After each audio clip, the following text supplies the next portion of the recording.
नमस्ते दोस्तों, स्वागत है आपके अपने YouTube channel Aradhana and blogs पे। दोस्तों आप लोग कैसे हैं? तो उम्मीद है कि आप लोग ठीक होंगे, अच्छे होंगे, स्वस्थ होंगे और होली की तैयारी भी कर रहे होंगे। आज की वीडियो में हम बात करेंगे कि हम होली की खुशी में बहुत सारी ऐसी चीज़ें खा लेते हैं जो कि एकदम विरुद्ध होती है, लेकिन हम जो है तो खा लेते हैं, लेकिन वो कहीं न कहीं हमारे स्वास्थ्य के लिए ठीक नहीं होती है। तो इन्हीं सब के बारे में हम बात करें कि कौन-कौन सी चीज़ें जो है वो विरुद्ध आहार होती हैं, जो कि हमें नहीं खाना चाहिए, जो कि हमारे स्वास्थ्य के लिए बिल्कुल भी सही नहीं होती है। दोस्तों होली का त्योहार जो है वो खुशी, उल्लास और रंग-बिरंगे पलों से भरा होता है।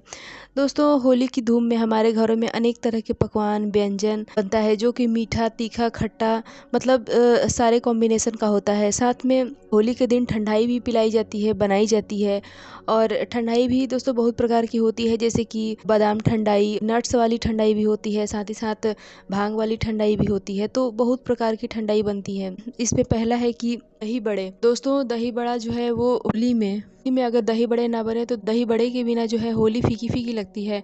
तो इसलिए हमारे घर में, हम सभी के घरों में दही बड़े ज़रूर बनता है, चाहे ज़्यादा बने या फिर कम बने, लेकिन बनता ज़रूर है। दोस्तों इसमें यह है कि जो बड़ा बनता है, दही बड़े का जो बड़ा होता है वो उड़द की दाल से बनाया जाता है। और दोस्तों जैसे जैसे हर चीज़ का एक राजा होता है, जैसे कि फलों का राजा होता है आम, फूलों का राजा होता है कमल का फूल, इसी तरह से दालों में जो राजा कहलाता है वो उड़द का दाल होता है। दोस्तों उड़द का दाल तो एक भारी होता है और भारी होने की वजह से अच्छे से मतलब आसानी से पच नहीं पाता है और गैस बनाता है। और दोस्तों उसको अगर हम दही में मिला देते हैं तो वो एक विरुद्ध आहार हो जाता है, जो कि हमारे स्वास्थ्य के लिए बिल्कुल भी सही नहीं होता है। तो दोस्तों हमें दही और उड़द का दाल जो है साथ में नहीं खाना चाहिए, ये हमारे स्वास्थ्य के लिए सही नहीं होता है। दोस्तों ये सारी चीज़ें हम डेली नहीं खाते हैं, लेकिन कभी कभी खाते हैं तो भी हमारे शरीर के लिए नुकसानदायक होता है। तो इसलिए दोस्तों आप ये चीज़ ध्यान रखें और फिर अपना होली मनाएं। दोस्तों इसमें अगला है कि रायता। दोस्तों हम अक्सर डेली खाने में रायता का ही उपयोग करते हैं, जिसमें दही और खीरा डाल के बनाया जाता है और भी बहुत सारी चीज़ें डाली जाती है, लेकिन मुख्य तौर पर जो है वो खीरा और बूंदी डाली जाती है। तो दोस्तों खीरा और दही एक विरुद्ध आहार हो जाता है, जो कि हमें मतलब एक साथ नहीं लेना चाहिए, क्योंकि अगर किसी को बीपी की समस्या होती है तो वो दही और खीरे के कॉम्बिनेशन से जो है वो बीपी की समस्या वाले को थोड़ी सी बढ़ जाती है, उनको परेशानी होती है। तो इसलिए दोस्तों हमें कोशिश करना चाहिए कि हमें रायता कुछ ऐसी चीज़ों से बनाना चाहिए जो कि एक दूसरे के विरुद्ध ना हो, जो कि हमारे स्वास्थ्य के लिए फ़ायदेमंद साबित हो। अगला है दोस्तों कि होली के दिन बहुत सारे लोग जो हैं वो नॉनवेज खाते हैं, जो कि हमें नहीं खाना चाहिए। और बहुत सारे लोग जो हैं वो नॉनवेज नहीं खाते हैं। दोस्तों जो लोग नॉनवेज नहीं खाते हैं उनके लिए तो कोई दिक्कत नहीं है, लेकिन जो लोग नॉनवेज खाते हैं वो लोग इस चीज़ का विशेष ध्यान रखें कि वो लोग जैसे चिकन वगैरह हो जाता है तो वो लोग दही के साथ मैरिनेट करते हैं। तो दोस्तों हमें दही के साथ जो है मछली और चिकन वगैरह का मतलब एक साथ में नहीं बनाना चाहिए, लेकिन आजकल तो दही के साथ ही मैरिनेट किया जाता है, चाहे वो कोई भी चीज़ हो। दोस्तों हमें तो सबसे पहले तो ये सारी चीज़ें हमें खानी ही नहीं चाहिए, लेकिन फिर भी बहुत सारे लोग जो हैं अपना खुशी इसी से मनाते हैं और होली का त्यौहार जो है इसके बिना उन लोगों का जो है अधूरा होता है। तो दोस्तों आप बनाएं, लेकिन उसमें आप दही का प्रयोग ना करें। मैरिनेट करने के लिए आप किसी और चीज़ का प्रयोग करें, लेकिन दही के साथ चिकन या फिर मछली का प्रयोग ना करें। दोस्तों ये एक विरुद्ध आहार होता है, जिससे हमारे शरीर में कई प्रकार की समस्याएं होने लगती हैं, जैसे कि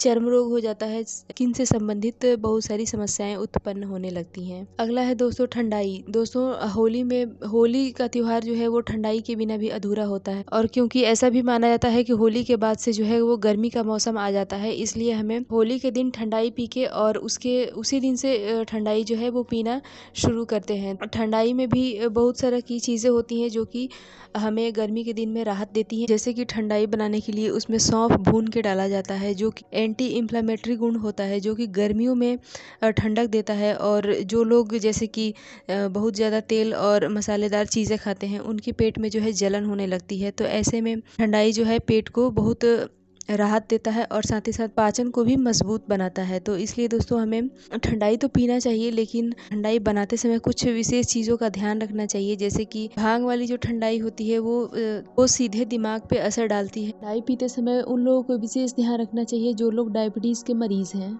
ठंडाई जो है वो सीमित मात्रा में ही पीना चाहिए, क्योंकि इसमें भरपूर मात्रा में चीनी भी डाली जाती है, यानी कि जो डायबिटीज़ के मरीज हैं उनके लिए सही नहीं होता है। दोस्तों, अगर आप ओवरवेटेड हैं तो आपको ठंडाई पीने से परहेज करना चाहिए, क्योंकि उसमें भरपूर मात्रा में चीनी होता है, जो कि हमारे हेल्थ के लिए, हमारे स्वास्थ्य के लिए बिल्कुल भी सही नहीं होता है। दोस्तों, होली के दिन बहुत सारे पकवान हमारे घर में बनते हैं जो कि डीप फ्राइड किया जाता है, तो उसमें जो है काफ़ी मात्रा में तेल भी चला जाता है। तो दोस्तों, ऐसे में हमें कोशिश करना चाहिए कि हम कम ही खाएं, लेकिन ऐसा भी नहीं कि हम एकदम से अपने हेल्थ के लिए इतने सतर्क हो गए हैं कि हम बिल्कुल भी ना खाएं।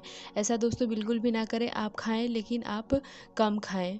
तो दोस्तों, हमारा वीडियो यहीं तक का है। उम्मीद है कि ये जानकारी आपको अच्छी लगी होगी। यह वीडियो अच्छी लगी है तो वीडियो को लाइक करें, साथ ही चैनल को सब्सक्राइब करें, और अगर कोई वीडियो से संबंधित कोई सुझाव है या कोई प्रश्न है तो आप कमेंट करें, उसका रिप्लाई आपको 12 घंटे के अंदर ज़रूर मिलेगा। Thank you so much.